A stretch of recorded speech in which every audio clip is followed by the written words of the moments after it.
मालेगाव हादरलं. 2 दिवसात तब्बल 18 चोरीच्या मोटरसायकली जप्त आणि आता पोलिसांच्या जाळ्यात अडकली दुचाकी चोरांची टोळी.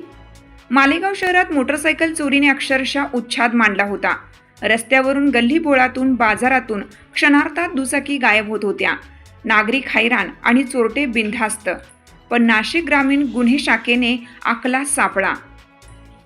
मोसम पूल परिसरात संशयितांची हालचाल सुरू असल्याची खबर मिळताच पोलिसांचं पथक मैदानात उतरलं. काही क्षणातच 2 संशयितांना पोलिसांनी ताब्यात घेतलं. सुरुवातीला उडवाउडवीची उत्तरं, पण पोलिसी खाक्या दाखवताच फुटला चोरट्यांचा खेळ. एकामागून एक धक्कादायक खुलासे समोर येऊ लागले. मालेगाव शहर आणि ग्रामीण भागातून चोरी केलेल्या मोटरसायकलींची कबुली आरोपींनी दिली. त्यानंतर आणखीन 2 साथीदारांना बेड्या ठोकण्यात आल्या.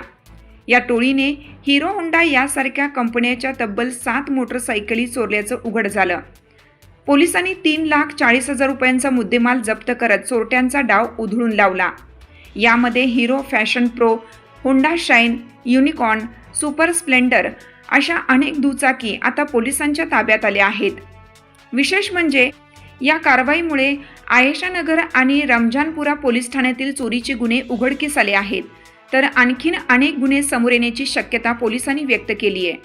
मालेगावात आता दुचाकी चोरट्यांची उलटी गिनती सुरू झाली आहे, कारण नाशिक ग्रामीण पोलिसांचा धडाका सुरूच आहे.